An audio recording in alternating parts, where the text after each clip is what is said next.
Greetings and welcome to the January 14th reading of Reading Through the Bible Through the Year. Today we are going to read Genesis chapter 30, starting with verse 1, going all the way to Genesis chapter 31, verse 16. Then we'll read Matthew chapter 10, verses 1 through 23, Psalm 12, verse 1 through 8, and Proverbs 3, verses 13 through 15. So starting with Genesis chapter 30, and today I'm going to read from the New International Version, which is actually one of my favorite versions, and we'll read through this version probably the rest of January. Genesis chapter 30 reads, "When Rachel saw that she was not bearing Jacob any children, she became jealous of her sister. So she said to Jacob, 'Give me children or I'll die.' Jacob became angry with her and said, 'Am I in the place of God who has kept you from having children?' Then she said, 'Here is Bilhah, my servant. Sleep with her so that she can bear children for me, and I too can build a family through her.' So she gave him her servant Bilhah as a wife. Jacob slept with her, and she became pregnant and bore him a son. Then Rachel said, 'God has vindicated me. He has listened to my plea and given me a son.' Because of this, she named him Dan. Rachel's servant Bilhah conceived again and bore Jacob a second son. Then Rachel said, 'I have had a great struggle with my sister, and I have won.' So she named him Naphtali. When Leah saw that she had stopped having children, she took her servant Zilpah and gave her to Jacob as a wife. Leah's servant Zilpah bore Jacob a son. Then Leah said, 'What good fortune!' So she named him Gad. Leah's servant Zilpah bore Jacob a second son. Then Leah said, 'How happy I am! The women will call me happy.' So she named him Asher. During wheat harvest, Reuben went out into the fields and found some mandrake plants, which he brought to his mother Leah. Rachel said to Leah, 'Please give me some of your son's mandrakes.'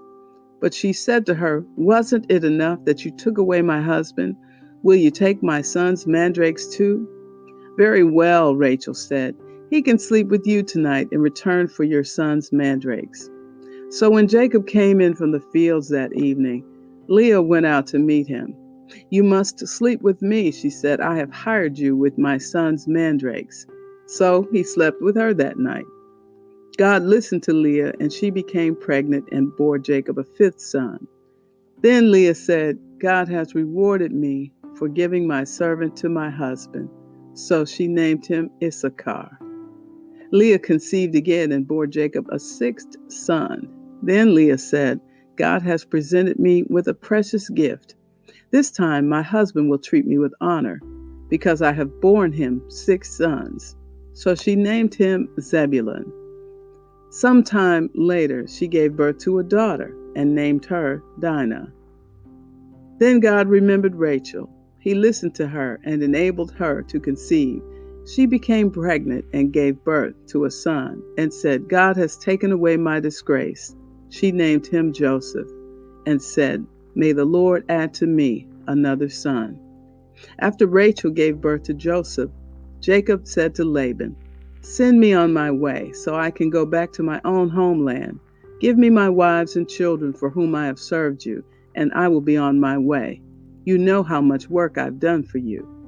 But Laban said to him, 'If I have found favor in your eyes, please stay. I have learned by divination that the Lord has blessed me because of you.' He added, 'Name your wages and I will pay them.' Jacob said to him, 'You know how I have worked for you and how your livestock has fared under my care. The little you had before I came has increased greatly, and the Lord has blessed you wherever I have been. But now, when may I do something for my own household?' 'What shall I give you?' he asked. 'Don't give me anything,' Jacob replied.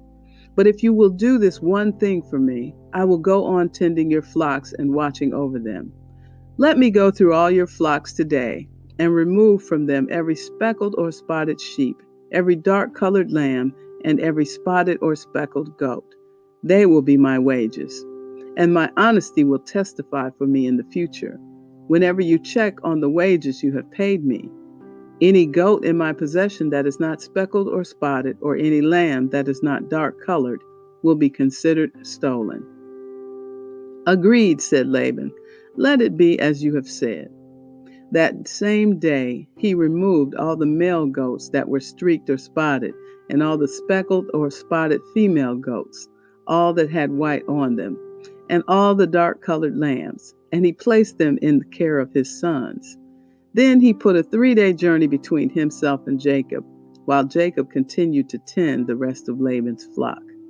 Jacob, however, took fresh-cut branches from poplar, almond, and plane trees and made white stripes on them by peeling the bark and exposing the inner wood of the branches. Then he placed the peeled branches in all the watering troughs so that they would be directly in front of the flocks when they came to drink. When the flocks were in heat and came to drink, they mated in front of the branches, and they bore young that were streaked or speckled or spotted. Jacob set apart the young in the flock by themselves, but made the rest face the streaked and dark-colored animals that belonged to Laban. Thus he made separate flocks for himself, and did not put them with Laban's animals. Whenever the stronger females were in heat, Jacob would place the branches in the troughs in front of the animals, so they would mate near the branches. But if the animals were weak, he would not place them there. So the weak animals went to Laban, and the strong ones to Jacob. In this way, the man grew exceedingly prosperous and came to own large flocks, and female and male servants, and camels and donkeys. Chapter 31. Jacob heard that Laban's sons were saying, "Jacob has taken everything our father owned and has gained all his wealth from what belonged to our father." And Jacob noticed that Laban's attitude toward him was not what it had been. Then the Lord said to Jacob, "Go back to the land of your fathers and to your relatives, and I will be with you." So Jacob sent word to Rachel and Leah to come out to the fields where his flocks were. He said to them, "I see that your father's attitude toward me is not what it was before, but the God of my father has been with me. You know that I've worked for your father with all my strength, yet your father has cheated me by changing my wages 10 times. However, God has not allowed him to harm me. If he said the speckled ones will be your wages, then all the flocks gave birth to speckled young.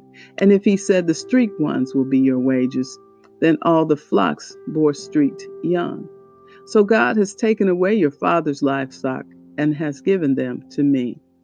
In breeding season, I once had a dream in which I looked up and saw that the male goats mating with the flock were streaked, speckled, or spotted. The angel of the Lord said to me in the dream, 'Jacob.' I answered, 'Here I am.' And he said, 'Look up and see that all the male goats mating with the flock are streaked, speckled, or spotted, for I have seen all that Laban has been doing to you. I am the God of Bethel, where you anointed a pillar and where you made a vow to me. Now leave this land at once and go back to your native land.' Then Rachel and Leah replied, 'Do we still have any share in the inheritance of our father's estate? Does he not regard us as foreigners? Not only has he sold us, but he has used up what was paid for us. Surely all the wealth that God took away from our father belongs to us and our children. So do whatever God has told you." Matthew, the 10th chapter, and it's titled, Jesus Sends Out the 12. Jesus called his 12 disciples to him and gave them authority to drive out impure spirits and to heal every disease and sickness. These are the names of the 12 apostles. First, Simon, who is called Peter, and his brother Andrew, James, son of Zebedee, and his brother John, Philip and Bartholomew, Thomas and Matthew the tax collector, James, son of Alphaeus and Thaddeus, Simon the zealot, and Judas Iscariot, who betrayed him. These 12 Jesus sent out with the following instructions. Do not go among the Gentiles or enter any town of the Samaritans.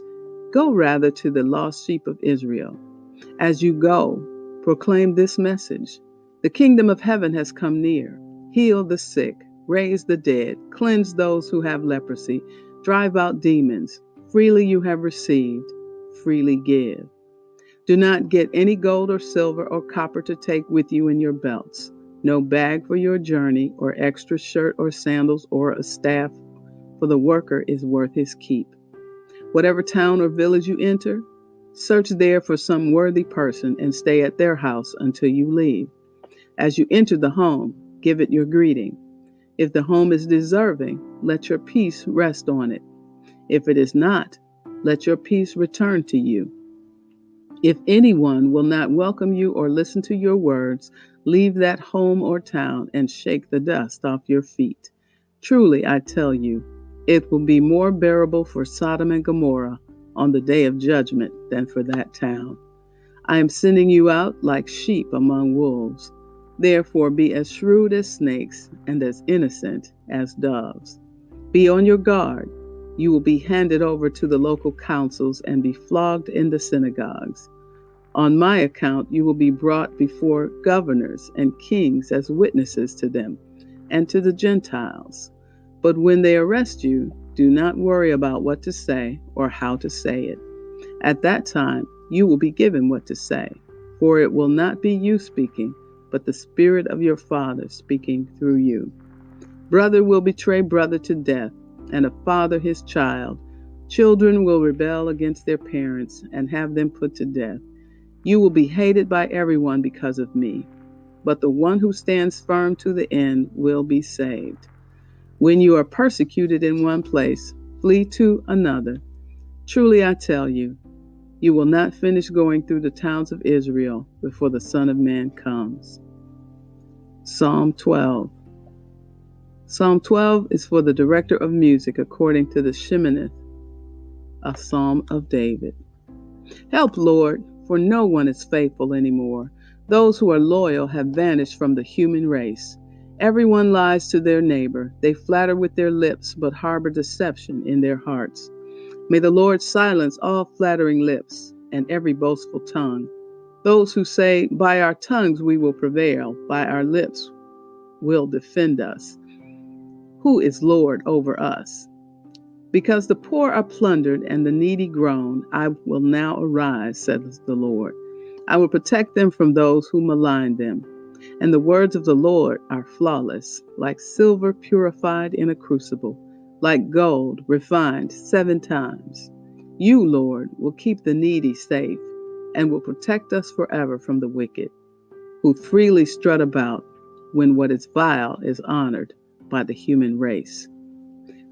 Proverbs 3, verse 13. Blessed are those who find wisdom, those who gain understanding. For she is more profitable than silver and yields better returns than gold. She is more precious than rubies. Nothing you desire can compare with her. And so concludes the reading for January 14th. Be blessed.